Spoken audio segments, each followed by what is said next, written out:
స్వచ్ఛమైన ఆరోగ్యవంతమైన కాకినాడ నిర్మాణంలో ప్రజల సహకారమే కీలకమని municipal corporation incharge commissioner NVV Satyanarayana అన్నారు. Kakinada municipal corporation incharge commissioner NVV Satyanarayana శనివారం బాహ్య పర్యటనలో భాగంగా Recharlapeta main road Anand theatre పరిసర ప్రాంతాల్లో పారిశుధ్య పరిస్థితులను ప్రత్యక్షంగా పరిశీలించారు.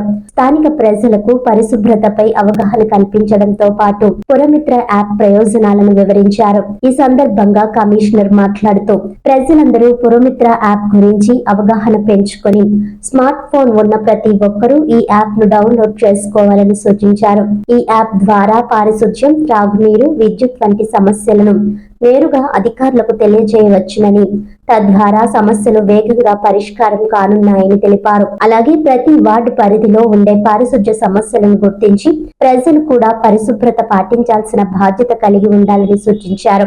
రైతు బజార్ ను సందర్శించిన కమిషనర్ అక్కడ పారిశుధ్య సమస్యలు ఎక్కువగా ఉన్నట్లు గుర్తించారు. దీనిపై రైతులతో మాట్లాడి మిగిలిపోయిన వ్యర్థాలను తప్పకుండా డస్ట్బిన్ లో వేయాలంటూ అవగాహన కల్పించారు. రైతు బజార్ పరిసర ప్రాంతంలో పార్కింగ్ సమస్యలు తీవ్రంగా ఉన్నందున వాటి పరిష్కారానికి చర్యలు తీసుకుంటున్నట్లు వెల్లడించారు. ఈ కార్యక్రమంలో అదనపు commissioner KT Sudhakar, health officer doctor Prithvi Charan, sanitary ఇన్స్పెక్టర్లు సత్తప్ప నాయుడు, సుదర్శన్, టౌన్ ప్లానింగ్ సిబ్బంది, సచివాలయ సిబ్బంది తదితరులు పాల్గొన్నారు.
మంది బాగానే ఉంటాయండి, ఏం లేదండి.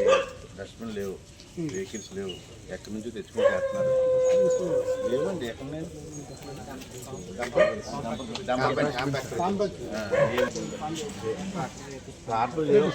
ట్రాక్టర్ లేవు అంటున్నారండి.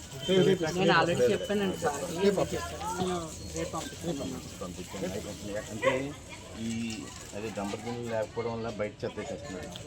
చాలా ఇబ్బంది. వెహికల్స్ ప్రాబ్లం ఉంది. ఇంకోటి ఏంటంటే 2014-15 ఎమ్మెల్యేలు ఉన్నప్పుడు 23 మంది ఉన్నారు, ఇక్కడ 24 మంది ఉన్నారు స్టాఫ్. ఇప్పుడు 15 మంది ఉన్నారు. చదువుకోలేకపోతున్నారు. ఏబీ స్టాఫ్ కూడా పెంచాలండి, ఎందుకంటే సరిపోతుంది.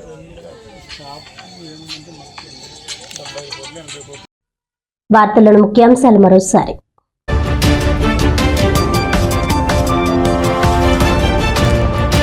కాకినాడ కలెక్టరేట్ వద్ద తాళరేవు మండలం చిన్నబొడ్డు వెంకటాయపాలెం మత్స్యకార కుటుంబాలు ఆందోళన.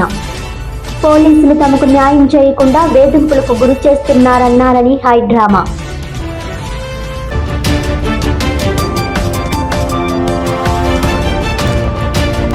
స్వచ్ఛమైన ఆరోగ్యవంతమైన కాకినాడ నిర్మాణానికి ప్రజల సహకారం అవసరం. Incharge commissioner NVV Satyanarayana.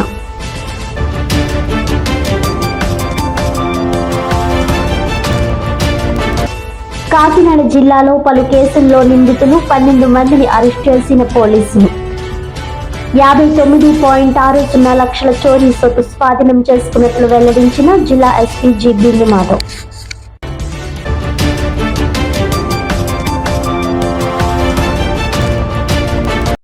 ఈనాటి వార్తలు ఇంతటితో సమాప్తం. తిరిగి వచ్చే బులెటిన్లో మళ్ళీ కలుద్దాం. అంతవరకు సెలవు. నమస్కారం.